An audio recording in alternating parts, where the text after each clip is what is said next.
This is webinars for eQRP versus an IRA and how the CARES Act affects all investors. And so we have a special guest with us today. His name is Damion Before I get into too much of anything, I just want to run this quick disclaimer for all of you. All the information that goes over here, please make sure you consult your own attorney, financial advisor, or CPA for any legal or tax purposes investment situations. Obviously, I've made that clear to many of you before, but I just wanted to go over that again. Again, just want to reintroduce myself. I'm sure many of you already know me. My name is Mo Hashim. I founded and own 4 real estate businesses. Most of you that are on here know me from Flat Fee Landlord, which is our single family property management company, that you are either a landlord that we service or a resident that we manage the property for.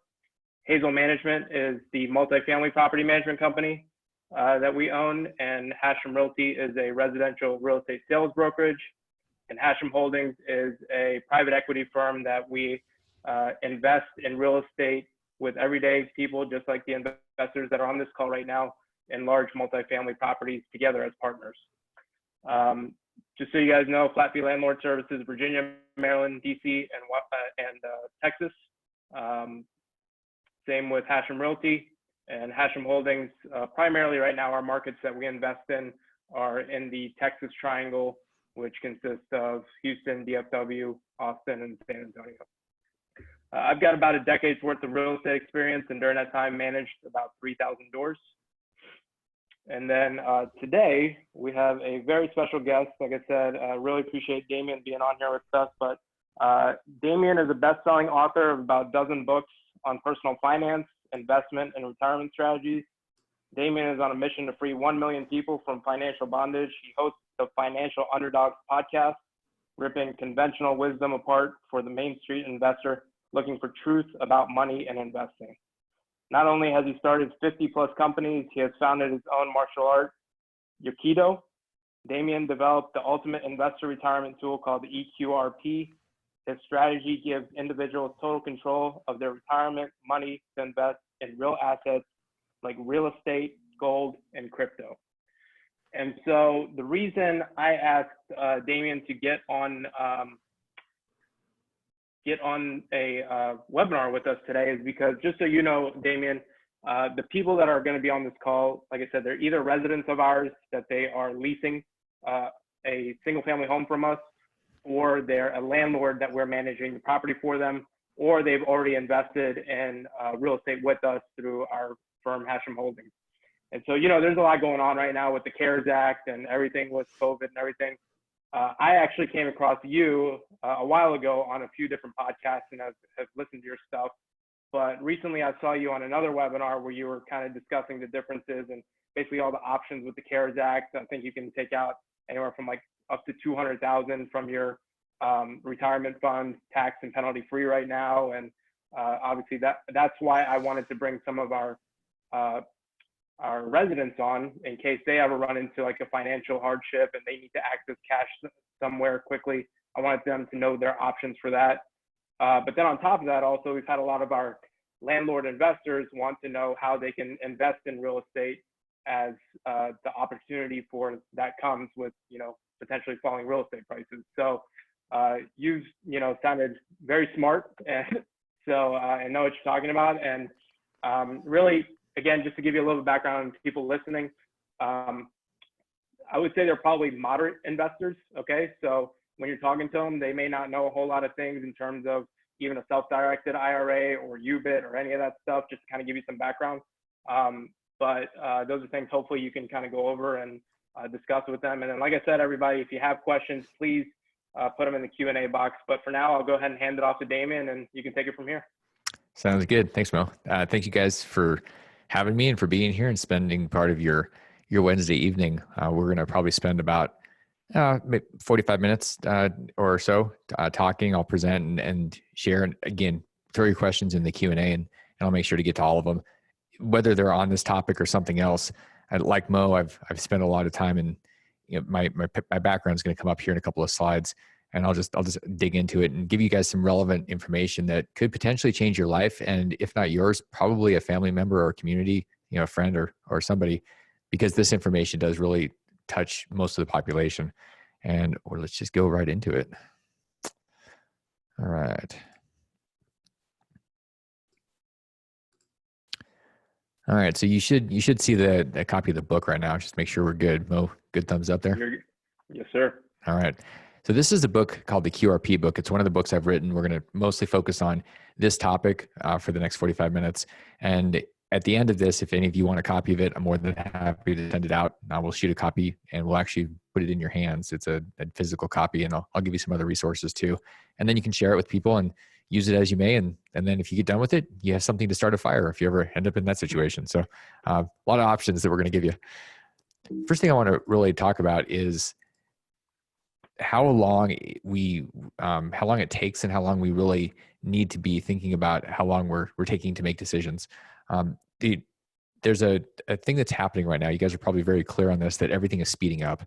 And oftentimes if we don't make a decision and we're just processing or we're hesitating, things go away.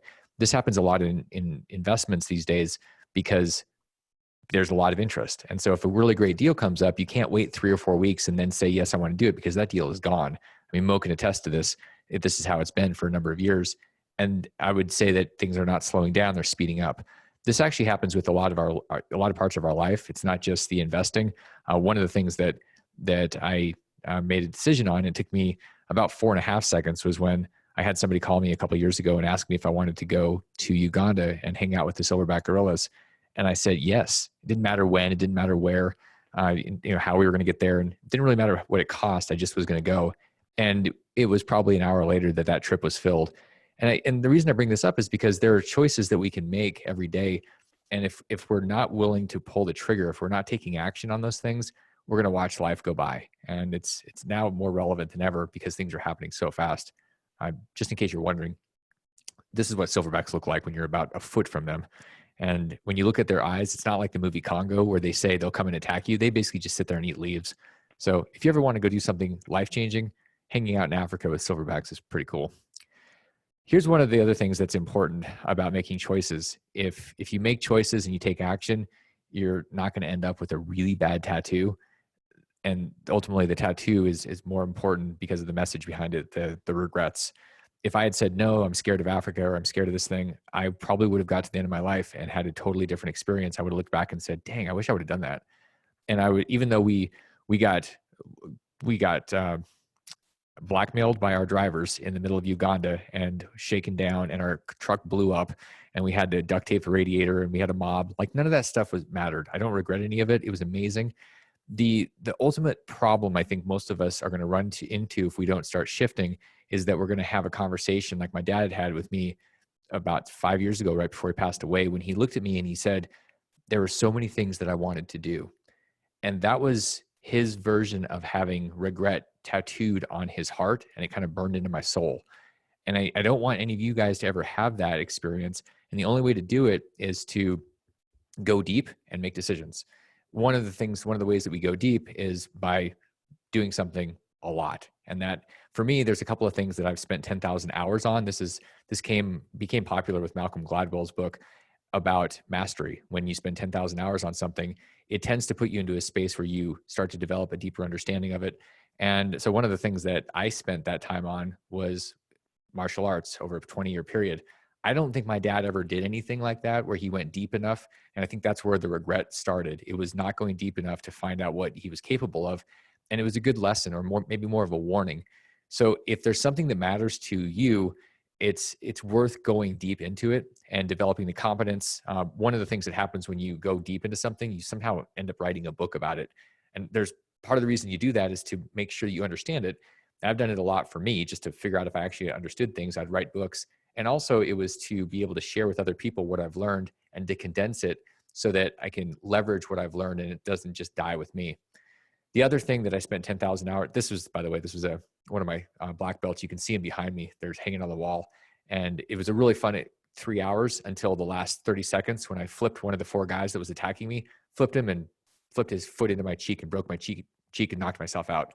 So it was a pretty wild thing. Good video if you ever want to watch it.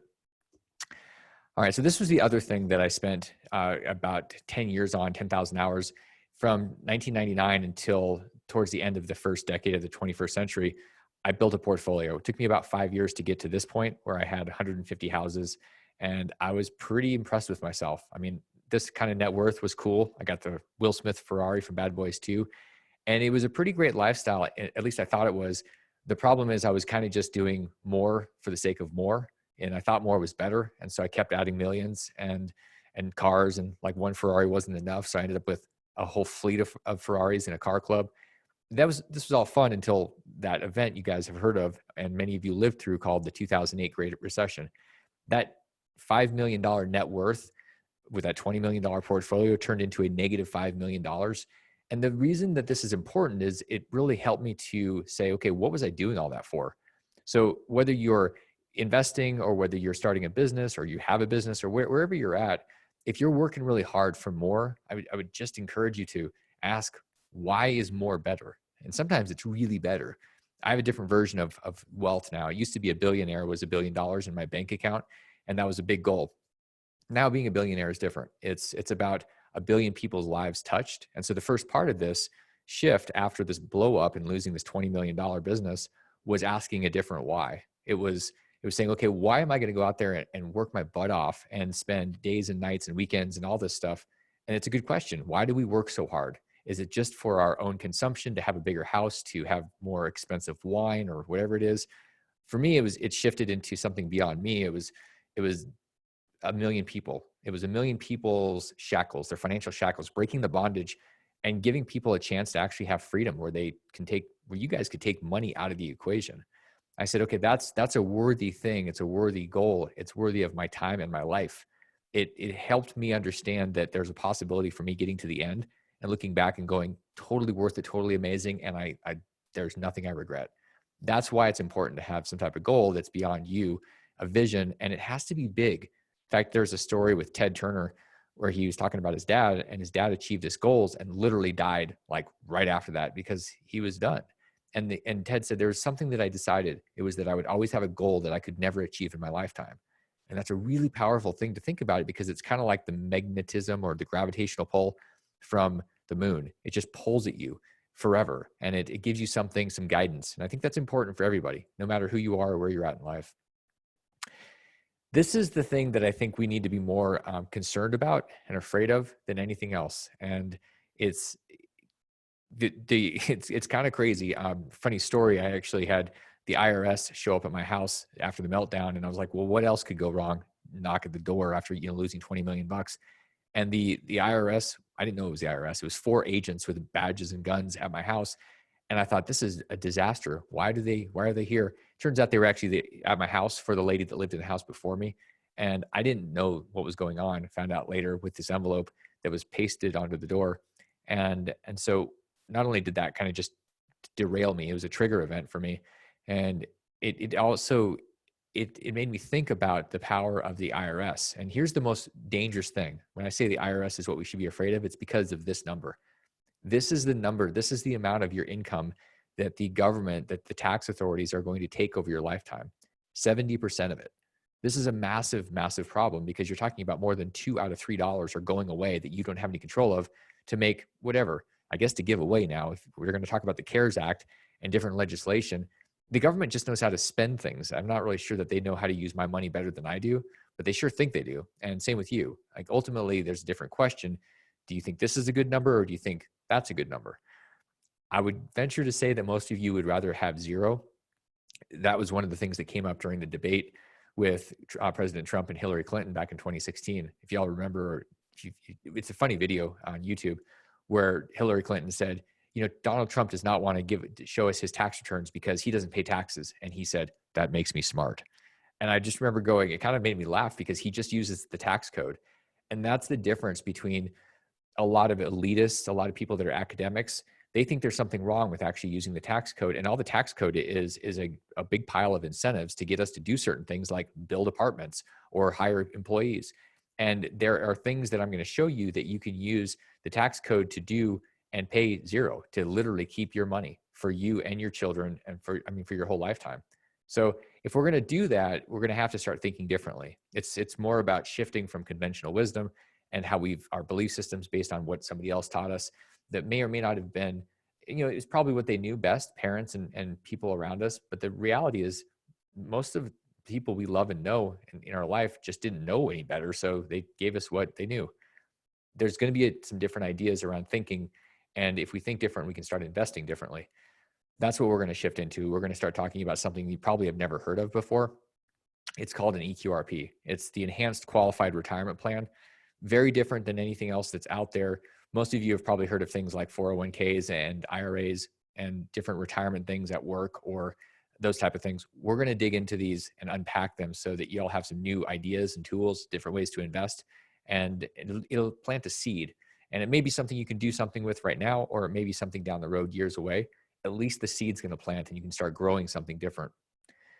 What the eQRP, the E stands for enhanced, it also stands for energy, because there's a really weird thing in society where if you look out and you just pay attention, most of what we're fed is victimization and blaming and justifying. If you watch the news, if you listen to most people's chatter, that's what they're saying. It's somebody's fault. It's Wall Street's fault. It's the government's fault. It's my neighbor's dog's fault, whatever. And what you don't hear a lot of is people saying, yep, it was me. It was my responsibility. I own it. That's the difference with an eQRP and what we're going to talk about. It's about self-responsibility. It's about you choosing to be the owner of every part of your life. And I'm talking about an extreme thing. If a hurricane comes over and blows down your neighborhood, which it has done in Houston, is that your fault? Absolutely not. The question is, how do you take responsibility for how you experience it? And so there's a shift for a lot of us to go into extreme responsibility. What happens is we become free because nobody can take away our experience. Nobody can take away our choices. When we're a victim, we're toast. There's no way that we can actually design a life. We're going to have a life by default. So this is part of designing a life and not just having one that happens to you. It's one that you choose to happen and make happen. The eQRP is, if you think of it, it's the Rolls Royce of 401ks. So 401k is something that came up in the early 1970s. It was basically a shift from pensions where companies used to pay people after they retired for their lifetime. They would just give them, $3, $4, $5, $10,000 a month. And the companies said, well, this is getting really expensive. So let's shift away the responsibility and give it to our employees. And that's when 401ks were born under the ERISA Act in 1974.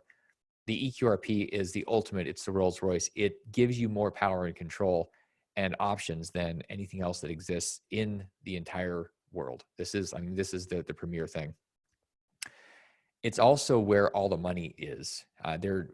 Most people's wealth is in two places. It's in their retirement money, their retirement accounts, which most people have that in Wall Street and some type of mutual fund. And the other place is in equity in their home. The problem is you can't eat your house. So if you get hungry or you want to retire or whatever, you want options, it's great to look at things that you have that are liquid, which tends to be retirement money. The problem is it's usually stuck. It's stuck in Wall Street. So then the question is, well, wait, so I've heard of 401ks, probably most of you have, or these type of things in Wall Street. Why haven't I heard of an eQRP? And it's pretty simple. Leonardo DiCaprio does not want you to know. If you've not seen this movie, I highly recommend it. The whole premise of this movie and what's going on in Wall Street is that there's a fee and control structure that works really well for people on Wall Street that is really not good for you. Unless you work on Wall Street, which I'm kind of doubt you're watching this right now if you work on Wall Street. Wall Street was set up to feed Wall Street. There's a guy named John Bogle who passed away in the last couple of years. He was the founder of Vanguard. Vanguard is one of the biggest mutual fund and brokerage companies in the world. And he made a comment, made him kind of unpopular on Wall Street. He said, there's something wrong with the system when the people that are putting up the capital, that's us, are receiving 20% of the actual return. And the system, which is Wall Street, is getting 80% of the return with no risk. Wall Street didn't like that, but it was very real. So that means that if you invest over 40 years and you hope a whole bunch, so like you're basically smoking a bunch of hopium that this is going to work out, you're going to wake up one day and instead of having $1 million, you're going to have 200,000 because the other 800,000 is in Wall Street's hands. That is the typical, that's the traditional, that's what we're told to do. That's what we're marketed to do by everybody from Jim Cramer to the Wall Street Journal. The problem is it doesn't really work for you. And there's a different option. And it's truly the eQRP. It's a checkbook for retirement money. So if you have retirement money or you want to have retirement money, this is a place where you actually control it. You get to invest quickly, if you have a deal, like I said, 45 seconds can change your life. If you want to do a deal and you have the wrong type of vehicle, you basically aren't going to be able to get up to speed and get the deal done. You're going to lose out. You're not going to lose out here because you can do deals in 5 minutes. You don't have this ongoing, it's like a raping and pillaging of your wealth that goes on with Wall Street stuff. Instead, you actually get to keep all your money. There's no transaction fees every time you do something. Most of the system just charges you and charges you every minute, every day. And it's a great model for them because they're making money while they sleep, while you're just getting, bled to death. The eQRP protects you from lawsuits. Hopefully none of you ever will have that, but it's more likely you're going to have a lawsuit than a major medical event anymore. And the eQRP protects you from lawsuits, creditors, lawyers, predators.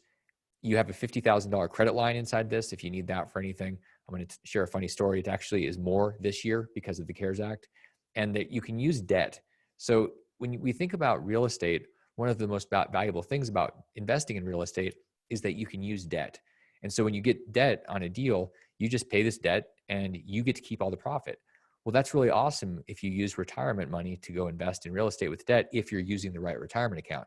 I'm going to show you the wrong one and why that's detrimental. And you're going to realize very quickly there's only one option and why the other one is going to eat your lunch. Options for what you can do. You can really use this retirement account for any type of real estate that you wanted, other than something you're using right now. Like you couldn't use your your retirement account for a lake house that you were going to go spend the summers at. That's current use. That's not allowed. You could buy a lake house that you rented out and then retired into down the road. That's an option. It could be global. You could do something in the US or anywhere in the world. You can be the bank. You can loan money out. It's kind of nice having mailbox money where you just get payments. Instead of making a mortgage payment, you actually get somebody's mortgage payment to you. That's a cool thing, totally an option. Physical gold. Highly recommend everyone have some physical gold and silver, whether you buy it with your personal money or retirement money. It's a very smart thing to do when the government is printing faster than any of us can actually create wealth. They are printing like crazy. That's going to hurt the dollar, and it's probably going to wipe out the dollar at some point. So physical gold and silver is a great hedge, and you could buy this type of thing with your retirement account if you have the right one. Bitcoin is also another thing. Robert Kiyosaki, who many of you know, we teach together, and when we talk, he often talks about the fact that Bitcoin is the people's money. Gold is God's money. Bitcoin is the people's money, and then the paper that we're using, that's just government corruption money. A few things that you can't do with an eQRP. You can't invest your retirement account with your kids or your parents. You can't do, like I said, property that you are going to use right now. And nothing collectible, rugs, wine, cars. Like you can't flip a car. That's probably the weirdest thing that comes up more frequently than I thought it would. But people want to flip cars. That's just one of those things you can't do. And the government doesn't want you to drink away all your retirement, wake up at 60 and realize you had nothing left except liver disease. Okay. Many of you have either heard of it or you probably have a self-directed IRA. This is basically a very common retirement vehicle that is more or less the default. If you leave a company and you have a 401k, oftentimes the choice is, well, open up an IRA. And so there's a lot of companies, self-directed IRAs. This industry is a $10 trillion industry, meaning there's $10 trillion in IRAs. A lot of marketing, that's what people see. And so a lot of people do that until they realize that they're not in the best spot. And so I'm going to really share the differences between a self-directed IRA and an eQRP so that you can make a rational decision and choose what's best for you. And some of the really cool things that just happened in March with the CARES Act that specifically apply to both of these. So a self-directed IRA has a custodian. There's somebody between you and your money, and it's got a thing called UBIT. I'm going to get into that, so don't worry about figuring that out. It basically is just this nasty tax if you invest in real estate that has debt. You can only put about $6,000 into it. I say about because if you're over 50, you can put another $1,000 in. So over a 20-year period, you're not going to, you're going to get some money in. You're not going to get rich. You're just going to get old. And that's not really going to help you. The alternative is with an eQRP, you're the trustee. So it's fast, meaning you don't have to go get permission to do something with your money. You just write a check. You can have unlimited amounts of debt.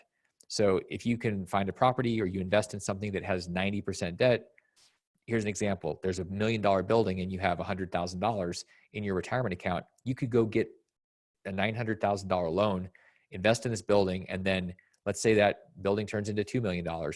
The whole profit goes back to your eQRP and there's no tax. I'm going to show you an example how this is really, really important because of real estate using debt and how the wrong tool is going to make you cry. Last thing, you can put 10 times as much money into an eQRP per year. And with 2 people in a household, it's 20 times as much. You could put potentially up to $120,000+ a year into an eQRP for a household, a little bit better than 6,000. So let me give you an idea of a deal that one of my friends did in Austin. And this was a syndication where a bunch of investors came together, pooled their money, and they wanted to build something. So the deal was a $50 million build. That was the land, building everything. $10 million was brought together by investors. And then there was $40 million that was taken out as a loan. So pretty big deal. And it worked out. 5 years later, there was about $5 million in cash flow, and it was sold for $85 million.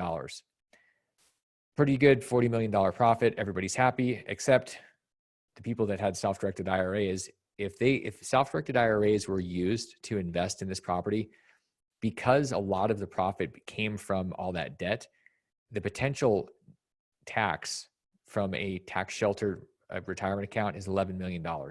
That means that if all these investors were using a self-directed IRA, then they would actually have to write a check for $11 million because having debt it's a thing called unrelated debt financed income. So profits were made because of the debt, and that triggers something called UBIT, which is unrelated business income tax. This is a very, very nasty thing because it's the highest tax thing, I think, in the tax code. It's up to 37%. Here's the bottom line. Wrong investment vehicle, a self-directed IRA, results in an $11 million difference. So the eQRP investors have 40 million, IRA investors have 29. It's an $11 million problem that doesn't even have to exist. I mean, it's truly a question of, do you want to pay 11 million or do you want to pay 0? And most people don't realize they have an option because they've been marketed to by IRA companies for the last 30 years. And so it just becomes the default. There's a different way to do it. It's called an eQRP where you're exempt from this tax, 0. And another great example that's really fairly simple to understand, and maybe some of you are doing something like this, was somebody that came to us and said, we're flipping a house. Here's the deal. We have $200,000 into it from our acquisition and our rehab, and we're closing on it in a couple of weeks to sell it. We're going to net $58,000. And I said, okay, so what's the problem? They said, well, it's in our IRA. And I said, oh, so you've got this big old problem called UBIT tax. And they said, yeah, our accountant told us we're going to have to write a check for $20,000. And I said, okay, so do you want to save the $20,000? They said, yeah. So we sat down, and about 15 minutes later, we had set up an eQRP and we rolled it over. We moved their deal into the eQRP. Now they got to keep the whole 58,000. So that 15 minutes saved them $20,000, way better than Geico. Like 15%, nothing. This was $20,000. And that's the power of using the right tool. You're using the tax code. You're going from crazy taxes, 37% on that one deal, to 0. So that's the difference when I talk about 70% of your money is going to be lost over your lifetime to 0. It's just using the right vehicle. A lot of times it's not even doing a different deal. We like the eQRP because it's exempt. It's exempt because years ago, there were a bunch of developers that were using a lot of retirement money, and they went to Congress and they said, hey, through lobbyists, we don't want to have our investors getting pinged and dinged with this tax. So they said, okay, all those accounts in the 401 section of the tax code, 401ks and pensions, we're going to let those be exempt. eQRP is part of that, so it's exempt. So what if you're already in a deal like these people that came to me? What if you already have something, or somebody you know has a deal where they've used their IRA for real estate? Well, we take that and we do what's called an in-kind rollover. We actually move the IRA asset from the IRA. We shift it over into the eQRP. Once that's moved over, there's no UBIT tax, and all the money is kept. It's a very cool process, and it's actually relatively simple. The biggest thing is people just don't know they can do it. And most people come and they say, well, I just found out about this because I got a tax bill. So you have information now that could save you potentially tens or hundreds of thousands of dollars. That's totally wasted if you don't know about it. All right, so who could do this and what are the options? Anybody that's putting deals together, if you're self-employed, this includes online businesses. And more businesses are online. You could be a property manager. You could be managing property that you've invested in. You could have, if you're a W-2 employee and you want to do something like this, totally fine. If you have employees, the eQRP works. So pretty much I just named everybody that's watching, listening, that living in the United States. If you are breathing, you're eligible to do this. It's not something that somebody can't do. Biggest objection, or people, they get stuck on this because of Google probably, is that they think, well, I have a job, I have a W-2, and I already have a 401k, so I can't do this. It's not true. You can absolutely have as many different retirement accounts as you want. There's no limit. And so if this is something that fits for you or for your family or your friends, it's just a choice. It's not something that is locked out or blocked out from your choice box. So something that's also out there is called a solo 401k. And the question is it a solution or is it a problem? And there's two things that make it one or the other: lawsuit exposure and employees. So in 2020, the rules changed January 1st, 2020 with the Secure Act that was passed around Christmas time in 19. And it said, if you have a solo 401k and if you have employees, part-time employees, you blow up your plan. You can't have it, doesn't work. So you can't hire anybody, which makes it really hard. And so, I mean, as you're doing whatever you're doing, if you're growing and thriving, oftentimes you're going to hire people. It's kind of a natural thing. This is a problem if you have the wrong account. And they're also vulnerable to lawsuits. So because the way that the laws were set up in the 70s, if you have a big group 401k, like you're part of a company with a bunch of employees, that 401k really can't be touched by creditors, by lawsuits. It's safe. That ERISA law that was put in place to protect that does not cover these individual plans the same way. So you could spend the next 10 or 20 years building up this big old solo 401k, and then you get sued and you're in the wrong state, and the judge says, nah, we're only going to let you keep X. The rest of it, you got to give away to these people because you ran over their pet rabbit. Like, that's the problem. An eQRP, you can have employees, part-time, full-time. You can hire anytime you want, and it's got lawsuit protection. It's impenetrable. You're just not going to get through it. So huge difference. It's really a question of whether or not you want to have. It's like having a rental house without insurance, and really no ability to have anybody do anything at your rental house. Like, you've got to do everything and manage everything and do every plumbing piece. And just like, the question is, do you want to have the most options or do you want to be limited and shackled? One of the neat things that the Secure Act did is it allowed us to do some retroactive tax planning, which probably sounds a little weird because tax planning means in advance.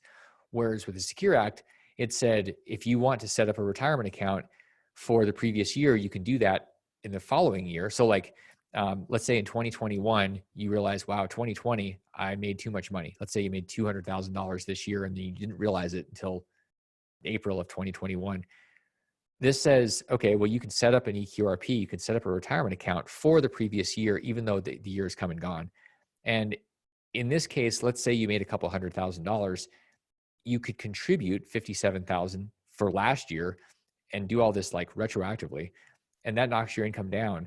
Something else that happened a few years ago with the tax reform acts that have come out, if you have any type of LLC that's a pass-through entity, there's a thing called a qualified business income tax deduction. It allows you to deduct 20% of your income. So if you contributed 57,000, your income is now at 143, you now are below the threshold. So like, if you make over 157.5, you can't use this 20% discount. If you get your income under it, this is a pretty clever way to do it, then now you can take a 20% deduction.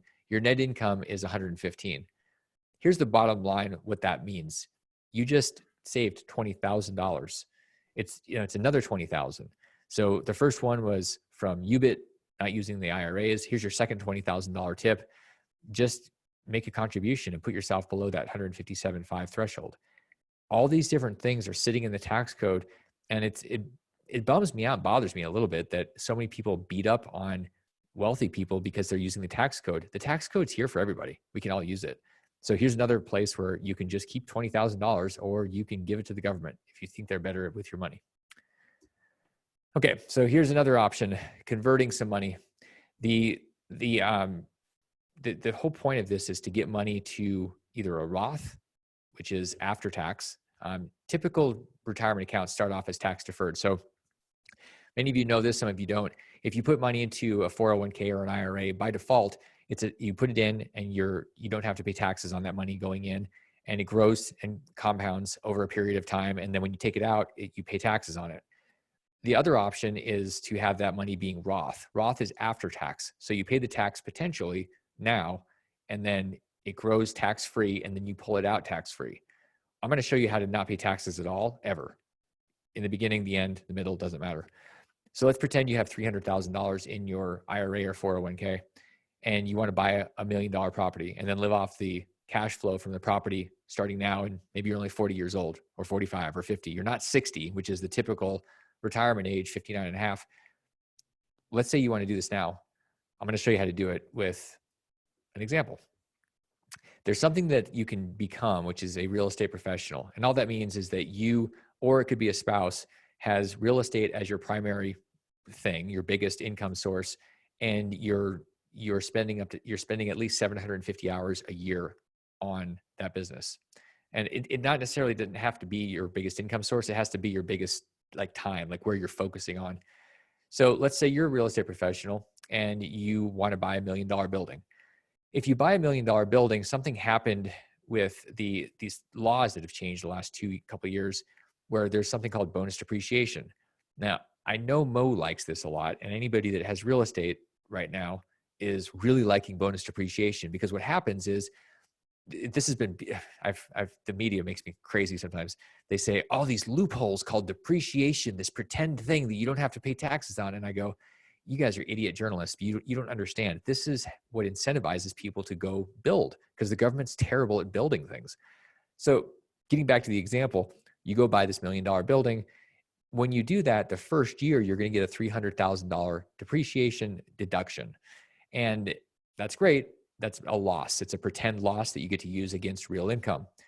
If you were to say, take $300,000 out of your retirement account and you wanted to convert it to Roth, normally what happens is, if you convert it, it's now after tax, and you'd have to take that $300,000 and put it on your tax return. So that sounds terrible, because that's a big old tax bill. What happens though in this example, if you do all this stuff the same year, the $300,000 of bonus depreciation is a loss. That reduces the $300,000 of conversion. So basically they wipe each other out. So no tax. The other thing that happens is, because that money that has been converted to Roth, you can take it out anytime you want, tax-free and penalty-free. So that's pretty good. You have access to it. You could also use that money to go buy your building.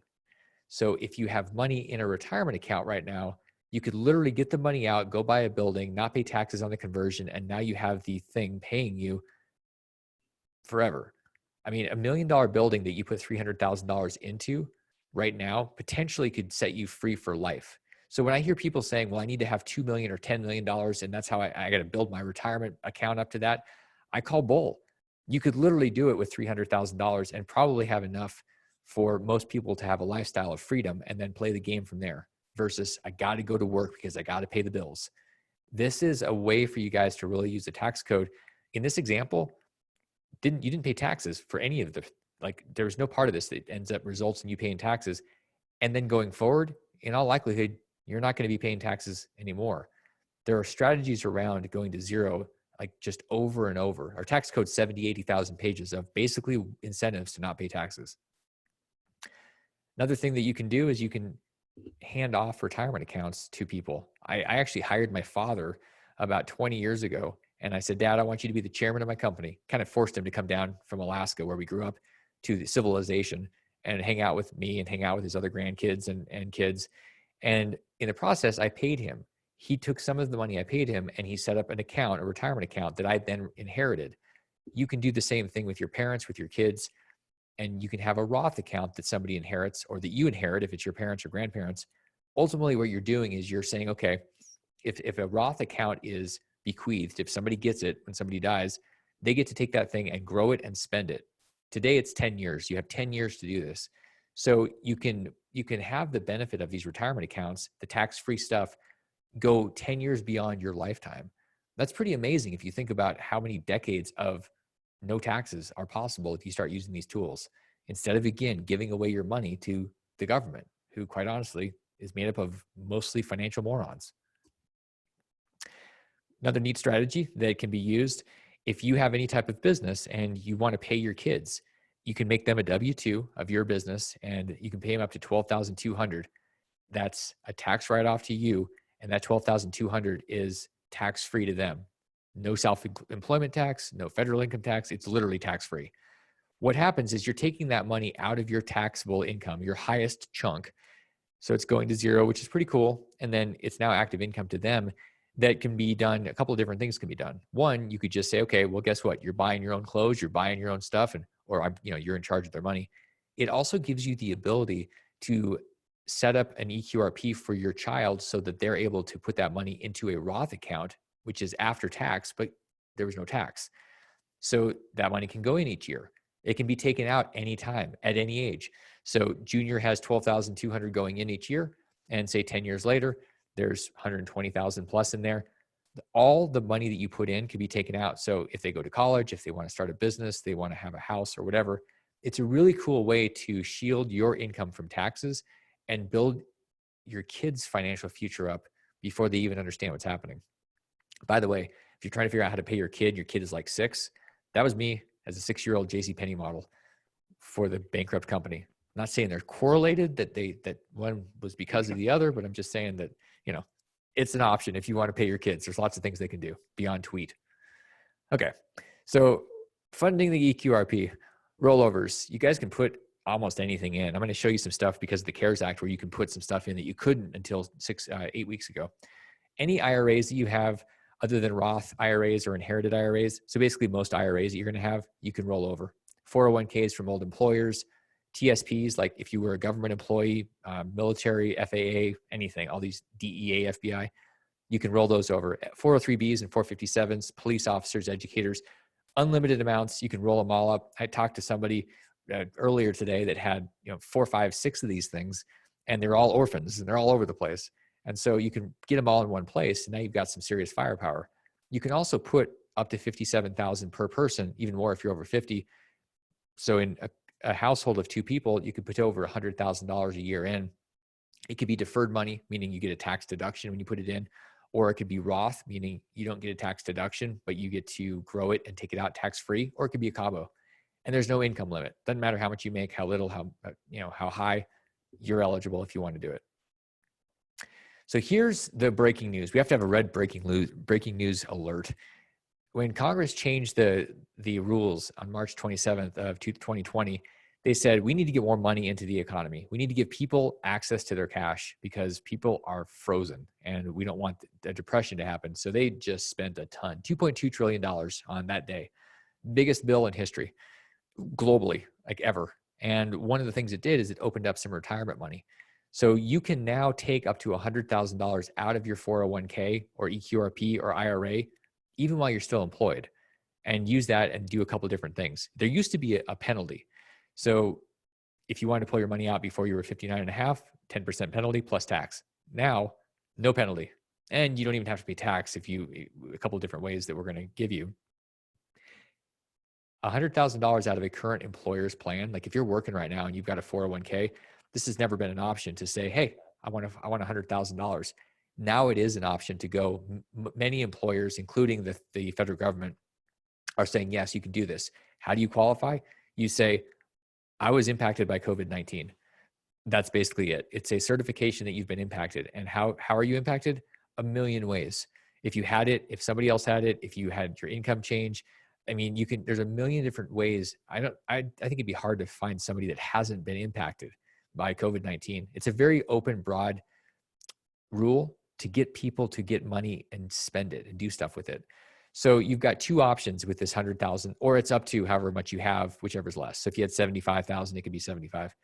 You can either put it back into a retirement account within 3 years, or you can just keep it and you pay taxes over the next 3 years. You split it into 3 chunks. Again, no penalty, no 10% penalty. The coolest part about this is you could take the money there and move it into another account. You could move it right from your 401k into an eQRP, and now you have control of your money. Whereas you were stuck in Wall Street mutual funds, now you can actually go in and control it. You've got a checkbook for your money. It's an amazing way to get control of your money that has never existed before. And it only exists until the end of this year, unless they change it, sometime between now and December 31st.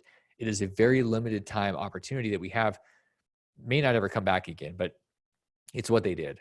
Very cool option. You can take this 100,000 out of 401ks, eQRPs, IRAs, any IRA you can go to and do it. With 401ks, you have to go to your employer and ask them if they've changed their plan, if they're complying with the CARES Act, if they have a COVID distribution option. And I've seen all sorts of different versions. You just have to ask them and then see what they say. The other thing that happened that was the big one in the CARES Act was the credit line.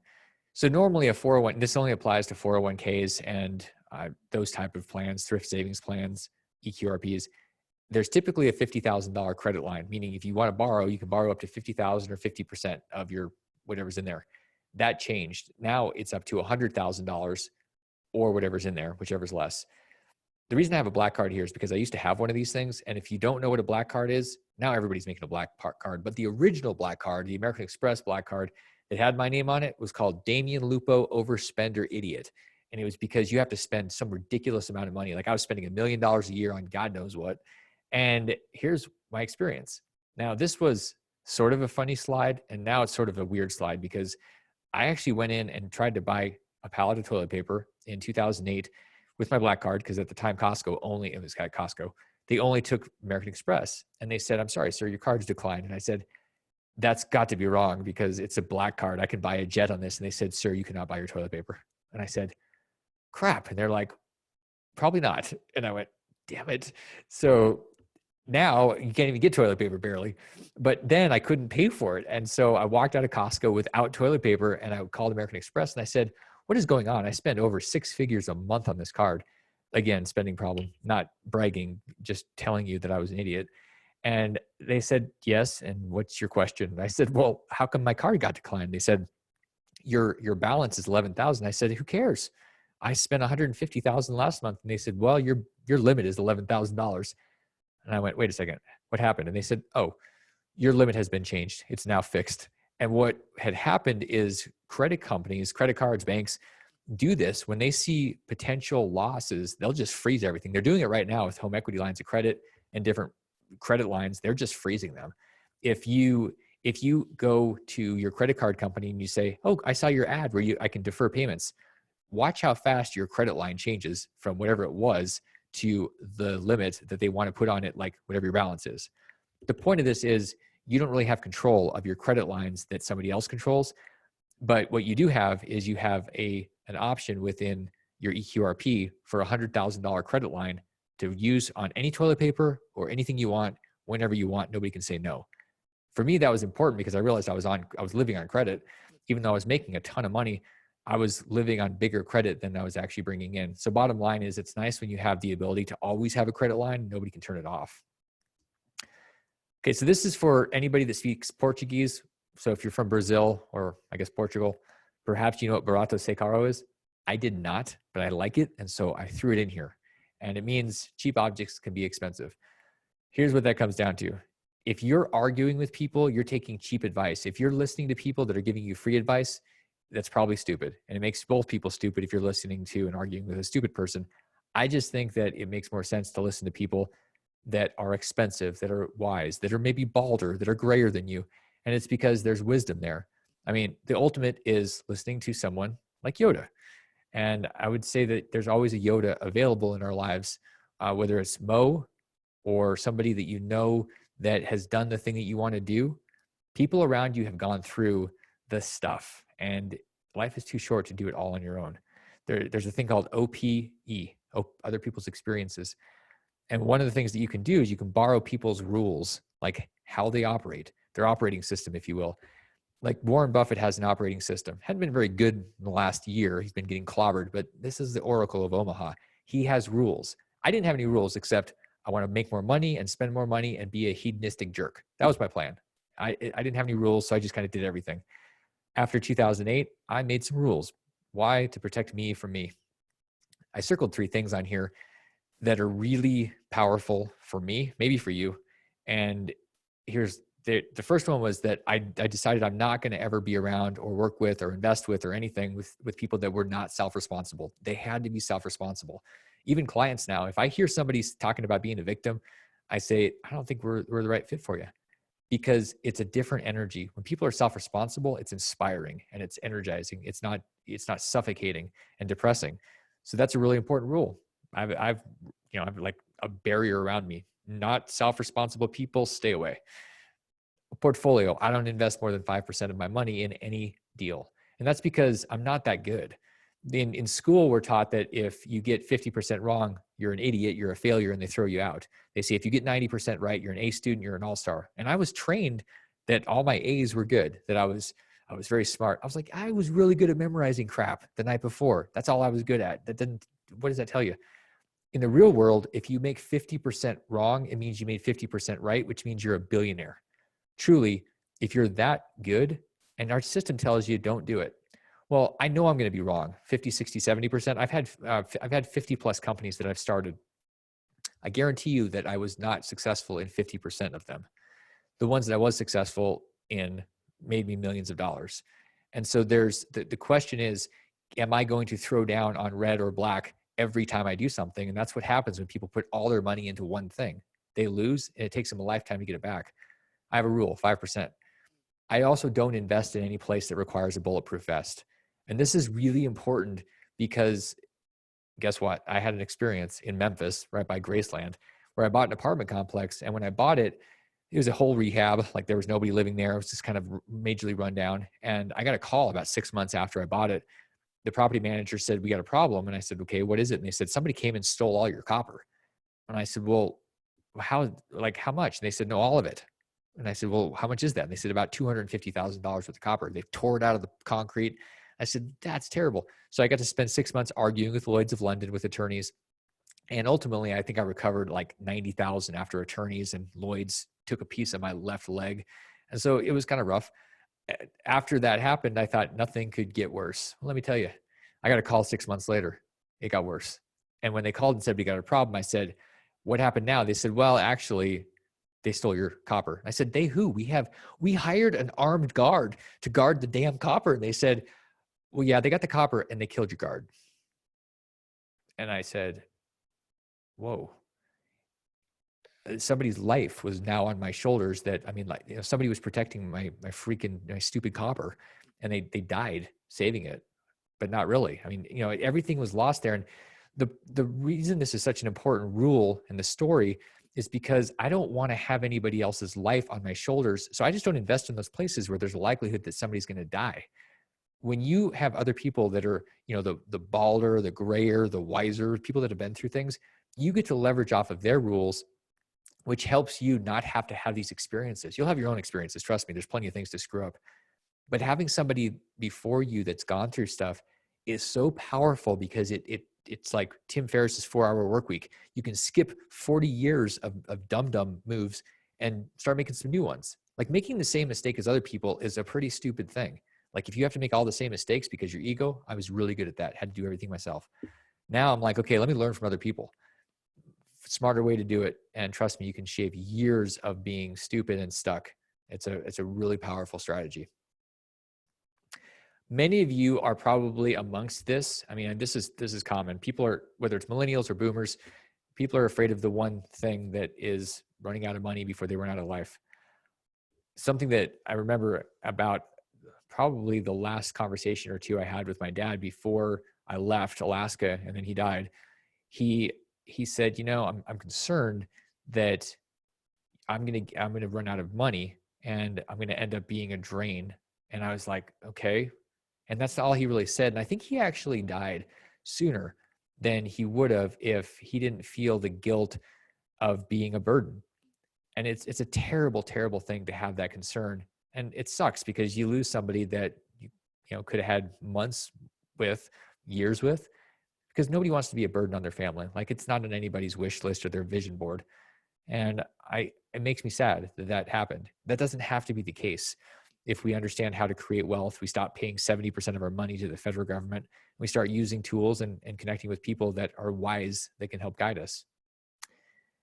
Ultimately, the choice is you guys. It's your choice to share information, to help other people, and to be a bit of a superhero to folks that you care about. Most people, I mean, there's a handful of people that you guys were smart enough, brave enough to show up and spend some time, invest your time, I appreciate that. There are a lot of people that didn't even know about it, that maybe didn't think if they did know about it that it would be worth it. What we can do is be a superhero to the people that we care about by sharing information and ways of unshackling them. It's our jobs to work together. Like we've heard this a lot during this pandemic. We're all in this together. Truly, there's no reason that we shouldn't all be wealthy together. We've got to unshackle these freaking shackles. Like it's an option for us to do that together. Trust me, it's like loving somebody. If you love somebody, it doesn't take away love from you. It expands and the same thing with information. This tool, this information will expand. There's plenty of it. It doesn't take it away if you share it. So what I'm hoping that you'll do, and what I would ask you to do, is share this information. Here's the easiest way to share it. If you take your cell phone and just text that number, 72,000, text the word eQRP, and I'm going to send you the consolidated version of my book. It's about 15 pages. You can read it in about 10 minutes, and it'll give you the essence of what this is. So it'll help you, because I went through a whole bunch of stuff, and it'll help you go back and go, oh yeah, that could work for me, or I know somebody I can share this with. And that's the other thing. You can take that thing right when you download it on your phone, and you can text it to somebody else. Share it. Love on people. Like, information is love. TM, it is. It's, I mean, really sharing good information, not like CNN's information. That's like hate, telling people the worst thing, the sky is falling and everybody's going to die. This is a way for people to unshackle, and you guys can help each other and help other people do that. So, I mean, ultimately, I think we have a choice. We can share and we can love each other, or we can have really bad tattoos and wake up one day and go, damn, this is my last day. And wow, I really regret a lot of things I didn't do. So hopefully that helps you guys a lot. I am totally happy to answer questions and be here as long as you guys want. And then after this is done, if you want to follow up, I'll be able to see texts that come to us. So if you have a follow-up question, you can get the report and then say, Damion, I had this other question, or find me on LinkedIn, and I'm happy to help you. But I do want to answer questions. And Mo, I think there was somebody that had a question, and then anybody that has a question, just go into the Q&A and I'll answer those too. Yeah, no, really appreciate that, Damion. A lot of great information. Yeah, if you all do have questions, go ahead and enter them in there. I have a few questions myself that I have about an eQRP that hopefully we can go over, and hopefully maybe that'll spur other people's questions. But going back real quick to the CARES Act and being able to take out $100,000. If you can, you have 3 years to pay that back, right? The $100,000 that you take out. Mm-hmm. You start paying taxes on a third of that $100,000 next year. So if you decide to keep it and you're not paying it back, then you split it up over 3 years. So you add a third of whatever you've taken to 2020's income, and then that goes on to 2021's income tax return. So that's only if you're going to keep it. If you're not going to keep it, you don't have to do anything other than just make sure it's in a retirement account within 3 years. So if you were going to pay it back, you would have to pay a third back on that year, or do you have to pay the full amount to not have to pay taxes? You pay the full amount by the end of the third year. You can pay it all in the end of, like in 1,000 days, you could pay the whole thing, and you're not really paying it back. You're just rolling it over. You're rolling it back, or you're rolling it to some other plan. You could roll it from wherever it is into an eQRP or an IRA. It's just normally there's a 60-day rollover period. What Congress did is said, you can take your money out, do what you need to, and then just make sure it's in a retirement account within 3 years. Big rollover. That's all it was. Okay. That said, though, we kind of touched on it. If you do eventually, let's say you don't roll it over, or let's say you put it, well, let's just say for now, let's say you don't roll it over. Yep. If you do invest in like a deal where you can get massive bonus depreciation, can that offset the taxes that you would have to pay if you did roll it over? Yep, exactly. That's exactly a beautiful strategy. You pull the money out, and then the depreciation and the losses could offset the taxes that you potentially pay over the next 3 years. So it's an amazing strategy to get money out and say, good, I'm keeping it, and then buying real estate. So yeah, that's like the smartest thing I've heard in the last 2 weeks of sharing this with people. So well done. That's exactly what people could do. Yeah, I mean, it seems like a no-brainer way to just get your money out tax-free right now. So, yep. Okay, that's good. Let's see. This was a question I got from text message from somebody that wasn't able to come on, but they're going to listen to the recording, which, by the way, the question is being recorded. I believe it is being recorded, right, Damion? It is, and you guys will have access to it. Yeah, so I had a lot of people that weren't able to make this, but they did ask me some questions to ask you. So I had somebody that was not able to take advantage of the stimulus fully, the $1,200, because they made a certain amount over. However, they have losses, just like many people do have losses with their, because of the stock market this year, right? Can that go back towards their, basically their tax returns from previous years to offset and maybe get them to the point where they can accept any of the stimulus funds? So I think maybe if I'm thinking right, you're talking about the net operating loss carrybacks. Yeah. So there are rules around what you can. So what we're talking about is Congress. One of the things that they added into the changes was taking, if you have losses this year from certain things, you can now take those losses and go backwards to like 2015. And if you made a bunch of money in 2015, paid taxes, you could use your losses from 2020 and offset those. It's an amended return, and then get that money that you paid in taxes back. So this is a great thing for a tax strategist to go in, because different income is classified differently, whether it's passive or active, portfolio income, passive income from real estate, and then whether it's a business or it's you personally, all these things come into play. But if you have losses, and here's the thing, you can create losses in 2020. We're only in May. I mean, whenever you're listening to this, unless you're listening in 2021, then you're really behind. But if in 2020, there's the ability to create losses. One of the easiest ways is to go and do some real estate and get the bonus depreciation that makes you look like a loser, which is awesome, because then you can take all that loserness and you go backwards and you get all these gains, basically recovering your taxable money. So stock market may or may not work, but it's really a big opportunity to recover the last 5-6 years worth of taxes you paid. Perfect. And then, so going back to the annual contribution limit for an eQRP, just to clarify, you can submit that either pre or post tax, right? It's up to you. You make that election. It's your choice. Every year and every dollar really is do you want to have it pre-tax or post-tax? That's totally up to you. Okay. And then you said it was how much per person? 50? Up to 57,000 in 2020. And then if you're over age 50, it's another 6,500, so 63,500.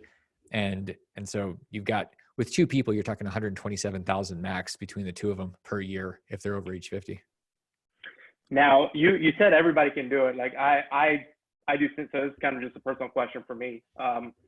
If I'm a syndicator, I can still invest in my own deal through this? So in terms of setting up an eQRP, you could do that. In terms of investing eQRPs in your own deal, you can't do that. That's basically self-dealing. So that's the difference. It's meant, think of it this way, your retirement money is meant to be passive, which is why most people by default put it in a mutual fund. You have no control. If you buy property, here's a really cool thing. If you're buying property, the last thing that you want to do, from my experience, and most people that have any type of portfolios, is you do not want to be managing your stuff when you've got dozens and then hundreds of units. You have professional people do it. You can't actually manage the stuff and do all the labor yourself in a retirement account. It's against the rules. That actually protects you, and not only protects you, but it enhances or it entices you to go be a professional investor. Professional investors do not go fix the plumbing.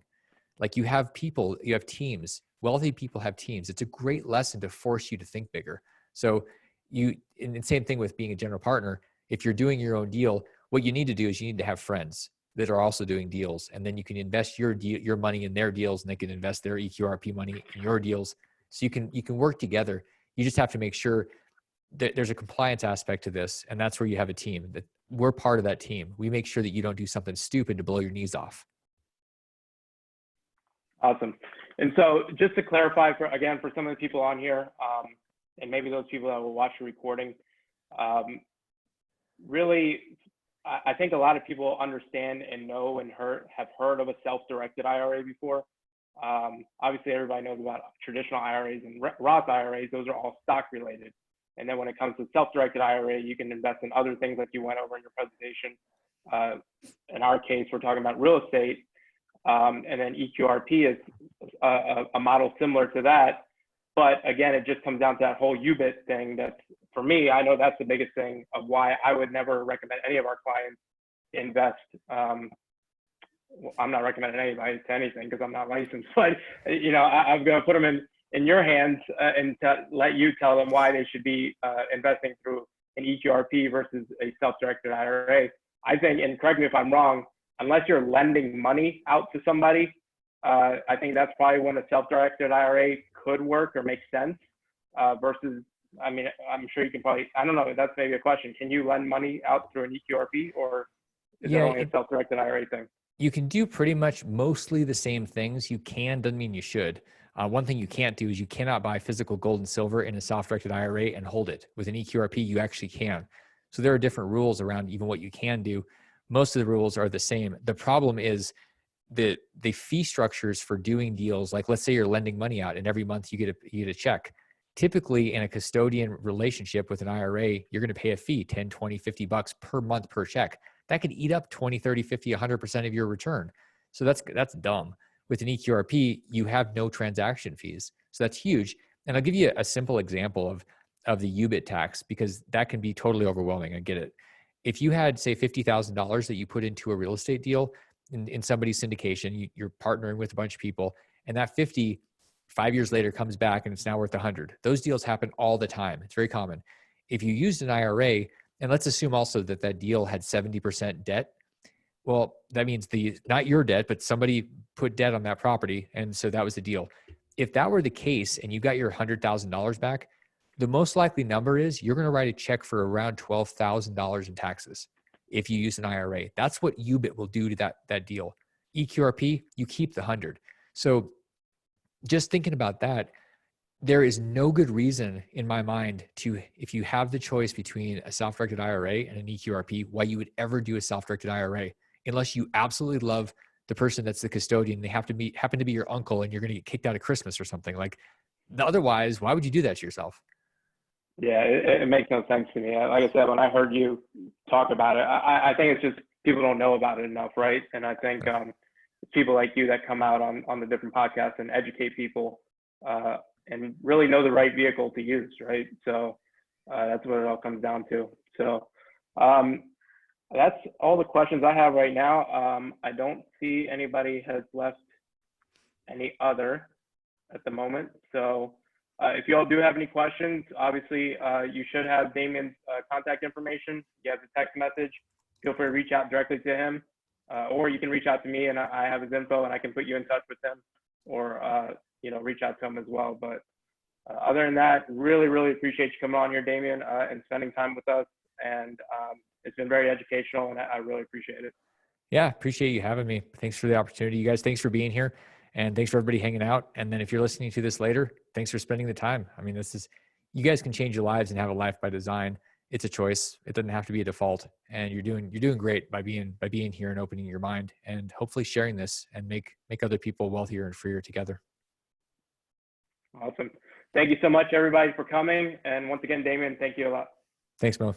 You guys take care. Have a good night. Bye-bye.